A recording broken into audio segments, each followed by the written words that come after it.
Hello students, today I welcome you in my another class in which we are going to study organizing. It is the one of the important function of management. After planning it comes. अब बात करें organising की, सबसे important function है planning में। हम चीज़ों को हमने एक स्ट्रैटेजी की फॉर्म में प्रिपेयर कर लिया। What we have to do वो हमारे पास एक प्लान की फॉर्म में है। अब बात आती है कि उस प्लान को आगे कैसे बढ़ाया जाए, नेक्स्ट स्टेप क्या है। तो नेक्स्ट स्टेप हम स्टार्ट करते हैं with the function of organizing. Common language में ऑर्गेनाइजिंग आप क्या सोचते हैं? चीज़ों को ऑर्डरली मैनेज करना। सिंपल लैंग्वेज में तो हम ऑर्गेनाइजिंग का मीनिंग यही लगाते हैं, लेकिन अगर मैनेजमेंट के फंक्शंस के फॉर्म में देखा जाए कि ऑर्गेनाइजिंग का मीनिंग बहुत ही वास्ट है। Organizing means first of all identifying, ढूंढना है। Identifying and grouping different activities. Organization में जितनी एक्टिविटीज, जितने फंक्शंस हम परफॉर्म करवाने वाले हैं, जो भी प्लान्स के फॉर्म में है, उनको पहले आइडेंटिफाई करेंगे and then grouping into different activities in the organization and bringing together what? Physical, financial and human resources। और क्या चीज हमें एक साथ लेकर आना है? जितने टाइप ऑफ रिसोर्सेस ऑर्गेनाइजेशन में उस टाइम है अवेलेबल, वो क्या हो सकते हैं? हमारे physical means assets, financial money, human resource man power. मतलब इन तीनों रिसोर्सेस को एक साथ लेके आना है। किस लिए लेकर आना है? To establish most productive relations. उन सब के बीच में सबसे प्रोडक्टिव रिलेशन बनाने के लिए इस रिलेशन से क्या फायदा होने वाला है? जो ऑर्गेनाइजेशन का स्पेसिफिक गोल है उसको हम अचीव करेंगे। सो डेफिनेशन क्या है हमारा? Identifying and grouping different activities in the organization and bringing together the physical, financial and human resource to establish most productive relation for the achievement of specific goal of the organization। Organizing में हम क्या कर रहे हैं students? कि चीजों को orderly manage कर रहे हैं। जितने रिसोर्सेज हमारे पास अवेलेबल है उन सबको प्रॉपरली अरेंज करके अपना स्पेसिफिक गोल अचीव कर रहे हैं। इन शॉर्ट हम ऑर्गेनाइजिंग से यही समझने की कोशिश करें। सबसे अच्छा एग्जांपल, आपके स्कूल में एक फंक्शन ऑर्गेनाइज करते हैं। चलिए एनुअल डे या एनुअल स्पोर्ट्स की बात करते हैं। क्या किया जाता है? वर्क को आइडेंटिफाई कर लिया, ऑब्जेक्टिव है to conduct the function, annual sports और एनुअल डे। अब ऑब्जेक्टिव हमें पता चल गया। अब उस ऑब्जेक्टिव को अचीव करने के लिए हमारे पास डिफरेंट रिसोर्सेज हैं। अब वर्क हम आइडेंटिफाई करेंगे, उन रिसोर्सेज के बीच में अलग अलग डिवाइड कर देंगे। एक इंचार्ज होगा, किसी को डेकोरेशन का काम मिलेगा, है ना। इसी तरह सारे वर्क्स को हम स्मॉलर यूनिट्स में, स्मॉल जॉब्स में डिवाइड कर देंगे अमंग द एम्प्लॉयज। उसके बाद ये फंक्शन हमारा कंप्लीट होता है। तो यहाँ पर मैं आपको ये बताने की कोशिश कर रही हूँ कि ऑर्गेनाइजिंग में हम क्या कर रहे हैं? डिफरेंट एक्टिविटीज को आइडेंटिफाई कर रहे हैं और उनको पर्टिकुलरली अलग अलग ग्रुप्स में डाल रहे हैं। वो ग्रुप फॉर्मेशन किस लिए कर रहे हैं? ताकि वर्क की स्मूथनेस को हम और ज़्यादा इम्प्रूव कर सकें। अब बात आती है कि हाँ, वर्क कैसे स्मूथ बन सकती है? Bye specialisation. और ऑर्गेनाइजिंग इसी पे फोकस करता है हमारा। तो यहाँ डेफिनेशन से तो ये चीज क्लियर है कि ऑर्गेनाइजिंग में जो हमने प्लानिंग की है उसी को हम एग्जीक्यूट करने जा रहे हैं। कैसे? आइडेंटिफाई करके और डिफरेंट चीजों को ग्रुप करके और उसको पर्टिकुलरली एक टारगेट की तरफ ले चलना है। अब दूसरी बात आती है, हम स्टार्ट करते हैं अपना ऑर्गेनाइजिंग प्रोसेस से टॉपिक कि ऑर्गेनाइजिंग प्रोसेस है क्या, कि ऑर्गेनाइजिंग हम कर रहे हैं। इस ऑर्गेनाइजिंग में करना क्या है, क्या क्या स्टेप्स है इसमें। When we are talking about the step or organizing process, Our first step is identification and division of work. सबसे पहले डेफिनेशन में भी मैं आपको बता रही हूँ कि हमें वर्क को आइडेंटिफाई करना है। तो यहाँ भी हमें क्या करना है, ऑर्गेनाइजेशन में जितने भी वर्क्स हैं उनको आइडेंटिफाई करना है और उस वर्क को स्मॉलर पार्ट्स में डिवाइड करके किसको देना है, हमारे एम्प्लॉयज को। स्मॉलर यूनिट जो हम फ्यूल की प्रिंसिपल में पढ़ रहे थे कि work should be divided into smaller unit से मतलब क्या था, वर्क को छोटे छोटे जॉब्स में डिवाइड कर देना है। तो यहाँ पर भी हमें यही ऑर्गेनाइजेशन प्रोसेस को स्टार्ट करते वक्त करना है कि जो भी जॉब है आइडेंटिफाई करना है, उनको स्मॉलर पार्ट्स में डिवाइड कर देना है among the employees of the organization. अब हमने वर्क को डिवाइड कर दिया, उसके बाद नेक्स्ट चीज हम करने जा रहे हैं डिपार्टमेंटेशन। डिपार्टमेंटेशन में हम ग्रुपिंग करने जा रहे हैं अपने एम्प्लॉयज की, और ये ग्रुपिंग दो तरीकों से हो सकती है। एक मेथड है हमारे पास फंक्शनल, दूसरा मेथड है हमारे पास डिविजनल। जब फंक्शनल मेथड के बारे में बात करेंगे तो यहाँ groups are divided according to the functions. Functions कैसे कि जिन एम्प्लॉयज को हमें प्रोडक्शन में इन्वॉल्व करना है उन सबको एक प्रोडक्शन डिपार्टमेंट बनाकर उसी में ग्रुप किया जाए। एक डिपार्टमेंट अगर हमारा प्रोडक्शन हम बना रहे हैं तो इस डिपार्टमेंट के जितने भी एम्प्लॉयज हैं, जितने इंडिविजुअल्स हैं जो इस डिपार्टमेंट से बिलोंग करते हैं, they have to perform the function of production. इस तरह we have sales department, we have finance department. तो here we are dividing departments on the basis of functions. Next is divisional. Here division is based on product. अब divisional क्या है? अब organisation divisional structure वहां पे prefer करती है जो सिंगल लाइन प्रोडक्ट्स में नहीं डील करती है। मतलब अब मेरी कंपनी है, मेरी ऑर्गेनाइजेशन वो सोप भी मैन्युफैक्चर कर रही है, पेंट भी मैन्युफैक्चर कर रही है, कॉस्मेटिक भी मैन्युफैक्चर कर रही है। तो I have 3 different line of product. Understand? मेरे पास 3 डिफरेंट लाइन ऑफ प्रोडक्ट है। अब मैं क्या चाहती हूँ कि मैं डिफरेंट प्रोडक्ट के बेसिस पे पहले डिपार्टमेंट्स को डिवाइड करूँ। We have now soap department, paint department and cosmetic department. So here these divisions are based on the product. तो यहाँ पर हमारे पास 2 स्ट्रक्चर्स हैं। फंक्शनली में हमने वर्क को डिपार्टमेंट्स को कैसे डिवाइड किया on the basis of functions. दूसरी बात जब डिविजनल किया है तो यहाँ हमने ग्रुप कैसे बनाया on the basis of product. अब प्रोडक्ट के बेसिस पे हमने डिफरेंट डिपार्टमेंट्स बनाए, उसी के अकॉर्डिंग एम्प्लॉयज को डिस्ट्रीब्यूट कर दिया। तो ये था हमारा departmentation, next step of organising process. Next come to assignment of duties. When we are talking about assignment, here duties are assigned. Duties are assigned to whom? To our employees. यहाँ duty किसको assign की जा रही है? हमारे employees को की जा रही है। किस बेसिस पे? अकॉर्डिंग टू देयर कैपेबिलिटी और स्पेशलाइजेशन। यहाँ पे जो भी ड्यूटीज हमने अभी तक आइडेंटिफाई की थी, ग्रुपिंग की थी, अब बात आती है कि इनको वो ड्यूटीज असाइन कर दी जाए।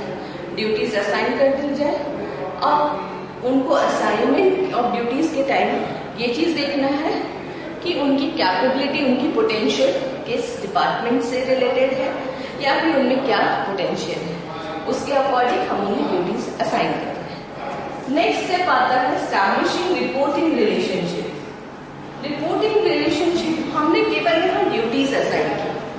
अब केवल ड्यूटीज असाइन करने से इंडिविजुअल्स नहीं वर्क कर सकते हैं क्लियरली। ड्यूटीज के साथ एक और टर्म आता है authority. Little bit authority is also distributed among the employees. अब अथॉरिटी भी हमने दिया, रिस्पॉन्सिबिलिटी ऑटोमेटिकली ड्यूटी जो असाइन की वो रिस्पॉन्सिबिलिटी बन गई, तो कुछ अथॉरिटी भी तो देनी पड़ेगी। अब अथॉरिटी जब दिया तो इससे 2 चीजें हो गई कि यहाँ हु रिपोर्ट टू हुम वाली सिचुएशन आ गई। कैसे? जिसके पास अथॉरिटी है वो, जिसके पास पावर है वो हमारा हो गया सुपीरियर। सुपीरियर जिससे वर्क करवा रहा है वो है हमारा सबऑर्डिनेट। तो एस्टैब्लिशिंग रिपोर्टिंग रिलेशनशिप में यहाँ पर हमारे पास दो ग्रुप्स में एम्प्लॉइज डिवाइड हो गए, one is superior and another one is subordinate. अब सुपीरियर हमारा सीनियर है जो हमें इंस्ट्रक्शंस दे रहा है, गाइड कर रहा है हमारी एक्टिविटीज, और सबऑर्डिनेट उसको एग्जीक्यूट कर रहा है, उसके ऑर्डर्स को, इंस्ट्रक्शन को। तो यहाँ पर एक चीज और क्लियर होती है कि कौन सी फीलिंग यहाँ पर डेवलप हो रही है। अथॉरिटी डिस्ट्रीब्यूट करने के साथ एक नई रिलेशनशिप आ रही है, हु रिपोर्ट टू हूम, कौन किसको रिपोर्ट करेगा, यानी कि who is the superior one and who is the subordinate. तो एस्टैब्लिशिंग रिपोर्टिंग रिलेशनशिप यही शो करता है कि ऑर्गेनाइजेशन में जितने एम्प्लॉइज हैं उसमें कौन सीनियर है, कौन सुपीरियर है, कौन हमारा सबऑर्डिनेट है। So students, this is our organizing process which helps in work improvement, which helps in organization for proper functioning of all activities. Organizing process involves, first step is identification and division of work, then departmentation, third is assignment of duties, and fourth one is establishing reporting relationship. So now I am going to explain the importance of organizing. After organizing process, what is another topic? Importance of organizing. In importance of organizing, we are now discussing how organizing function is important for the organization. Organizing क्यों है important? अब इतनी चीजें तो clear है कि organisation के लिए ऑर्गेनाइजिंग फंक्शन करना बहुत ही इम्पोर्टेंट है। क्यों इम्पोर्टेंट है? सबसे पहले बेनिफिट्स एंड स्पेशलाइजेशन। ऑर्गेनाइजिंग के थ्रू हम क्या कर रहे हैं, वर्क्स को डिवाइड कर दे रहे हैं अमंग द एम्प्लॉइज। अब इससे क्या हो रहा है, रिपीटेड नेचर का वर्क अगर हमारे एम्प्लॉइज कर रहे हैं तो उससे क्या फर्क पड़ता है, automatically they are specialized in their own field. बार बार रिपीटेड नेचर ऑफ वर्क एक सिंगल इंडिविजुअल करता है एक ही काम को बार बार, तो क्या स्पेशलाइजेशन नहीं आएगा? तो यही चीज यहाँ बताई जा रही है कि ऑर्गेनाइजिंग के through we gain specialization in our work. So this is the first importance of organizing function. Next come to next importance, that is clarity in working relationship. I have already told you through organizing we establish a relationship between the employees. How? One is superior and another one is subordinate. यहाँ पर आपने work को divide कर दिया, जितने resources human resources थे सबको आपने वर्क अलॉट कर दिया। अब सबको पता है, जॉब डिस्क्रिप्शन सबके पास है कि उसकी रिस्पॉन्सिबिलिटी क्या है, ड्यूटीज क्या है, पावर कितना मिला है, उसकी अकाउंटेबल किस वर्क के लिए वो रहेगा। तो ये सारी चीजें क्लियर है, तो इसका मतलब वर्किंग रिलेशनशिप भी हमारा स्मूथ एंड क्लियर है, क्योंकि हमें अपना जॉब क्लियरली डिफाइन है कि हमें क्या वर्क परफॉर्म करना है। Next come to optimum utilization of resources. यहाँ वर्क जो भी असाइन किया गया है, जिस भी इंडिविजुअल को असाइन किया गया है, वहां पर उसकी क्वालिटी, पोटेंशियल, कैपेबिलिटी को नोटिस करने के बाद हम वर्क को असाइन कर रहे हैं। तो उस ऑप्टिमम हम उसके जो भी कैपेबिलिटी है उसको तो यूज कर सकते हैं, plus we have so much number of man power in the organization. और हमने क्या किया, वो सारे मैन पावर को डिवाइड किया अकॉर्डिंग टू देयर कैपेबिलिटीज और डिफरेंट जॉब्स में।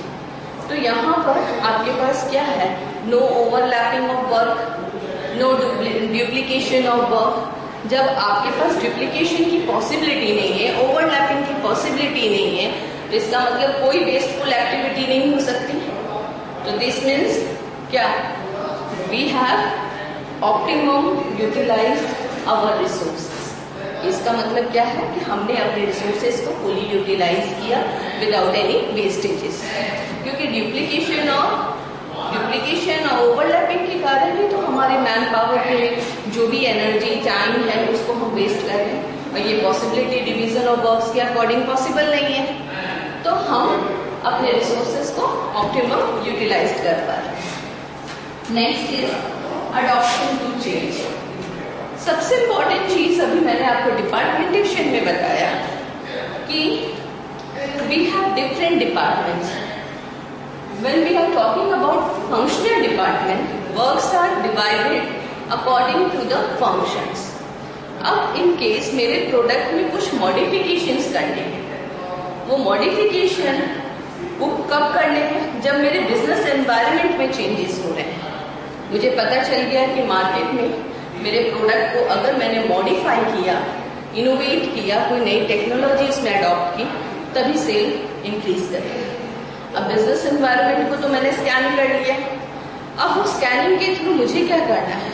मुझे क्या ये चीज तो समझ आ गई कि I have to change in production technique. अब मुझे प्रोडक्शन में जो चेंजेस करना है, तो मुझे केवल प्रोडक्शन डिपार्टमेंट में ही वो चेंजेस को इम्प्लीमेंट करना है। बाकी डिपार्टमेंट्स मेरे एज इट इज वर्क कर सकते हैं। तो यहाँ इजीली चेंज अडॉप्ट करने की फैसिलिटीज थी।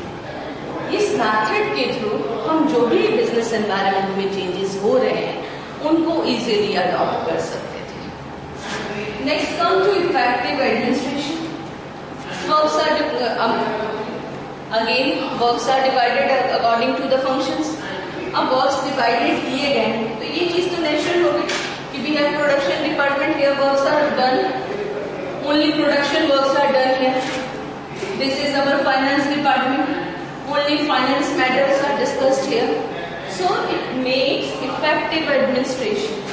हमारा एडमिनिस्ट्रेशन भी इफेक्टिव बन गया।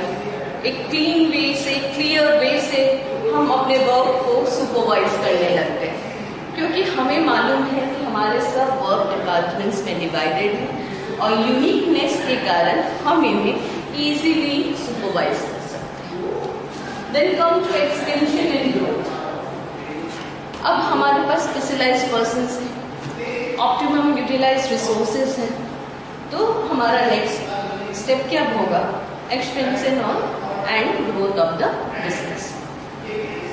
Now come to the last importance of organizing development of personnel. हाँ, एक क्वेश्चन हो सकता है, how development of personal is possible through organizing? बिल्कुल पॉसिबल है। Delegation of authority, I have used a new term here, that is delegation of authority.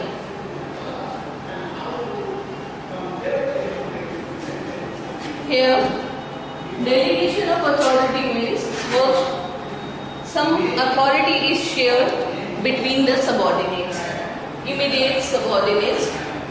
किसी भी senior ने, सुपीरियर ने अपने सबॉर्डिनेट्स के साथ कुछ वर्क को शेयर किया। अब डेवलपमेंट ऑफ पर्सनल हमारा यही बता रहा है कि ऑर्गेनाइजिंग में हम डेलीगेशन ऑफ अथॉरिटी को यूज करते हैं, वर्क को शेयरिंग करते हैं, वर्क को शेयर कर रहे हैं। बार बार शेयर वर्ड आ रहा है, तो वर्क को हम शेयर किसके बीच में कर रहे हैं? Among the subordinates. अब मैनेजर ने अपने वर्क को शेयर किया दो सबऑर्डिनेट्स के बीच में, एक 1 था एक 2 था। अब जब वर्क को शेयर किया तो they have some new work, तो क्या हुआ? इनकी डेवलपमेंट पॉसिबल है? क्यों नहीं पॉसिबल है? क्योंकि ये नया कुछ वर्क सीखने जा रहे हैं। तो through organizing we have such type of facility, we can develop our personals according to their capability.